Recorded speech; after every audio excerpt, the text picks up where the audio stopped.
Right. The broad concept is that mother's nutrition before and during pregnancy would affect the development of the fetus.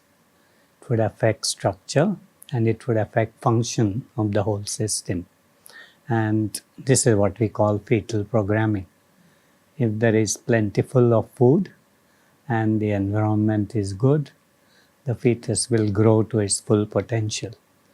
But if it's not, then its growth will be restricted, and depending on the time in pregnancy when it happens, certain systems will be affected more than the others. And this leads to a phenotype at birth, which was very crudely captured by the low birth weight. And that low birth weight within it had a number of other sort of subcomponents. So if you become undernourished very early in pregnancy, then you have more or less a symmetric small size. If it happens later, then it's asymmetric. And the Indian babies, I think, have a component of both. They're small in all respects, but there is an asymmetry in the sense that they have developed their lean structures less at the cost of putting on more fat. And the broad concept is that if you don't have enough protein and not enough micronutrients, including B12, you're not equipped to put on the lean mass, and therefore you dump the energy into the fat tissue. So this thin fat concept which we developed is actually the imperative for the fetus to keep growing, but at the same time compromise on the structures. And the basic evolutionary biology of growth in the uterus requires that we maintain the brain growth. So there's a brain preservation. This can be achieved by diverting the blood flow to the upper half of the body, but that means you are depriving the lower half of the body. So the structures which are supplied by what we call post-ductal circuit suffer, and that includes heart and circulation. It includes all the subdiaphragmatic organs, including the liver, the kidneys, the pancreas, and the lower half of the body, so that a characteristic feature may be short legs in addition to being overall stunted.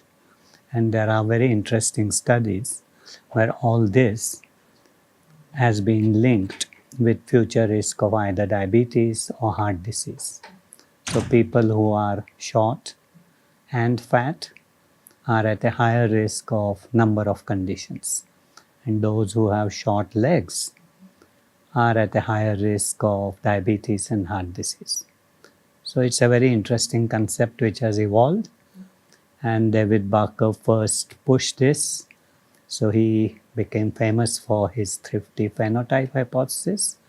But interestingly, I know of papers from Scotland by a lady called Isabella Leash in 1930s, 40s and 50s, where she described all these in the Boyd-Orr cohort.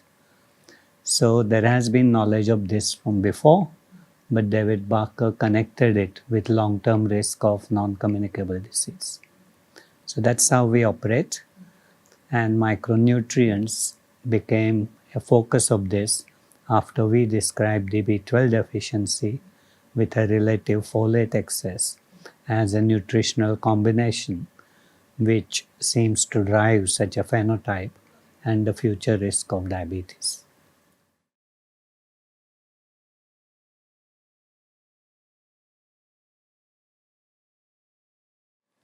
Yeah, so there's a focus on how to do this, when to do this, and what best can be expected. So clearly, if you have damaged the blueprint, the house which is built on that is going to show some signs of the poor, like say, structure with which it starts. And the windows could be, like say, during infancy, during childhood, during adolescence, And I don't think there is any systematic information on which window is better or not. And therefore, broadly, I keep saying that it's never too late, it's never too early. So, given a choice for the future generations, you could start before they are conceived. And this ensures that the gametes, the gametogenesis, the fertilization, then early development, all these things are favorably affected. So, periconceptional period would be, of course, the most important window. If you miss that, then follow the adage of never too early, never too late.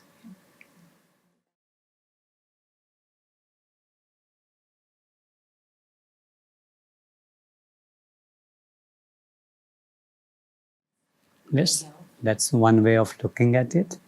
Second is to know from the epidemiology that certain parts of the world are more likely to have these defects, and then take a pragmatic view and introduce public health measures.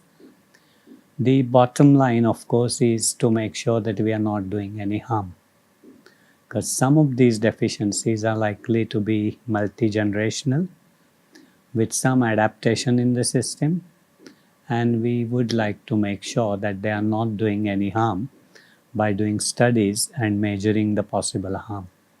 Then, of course, you are safe, at least from that viewpoint.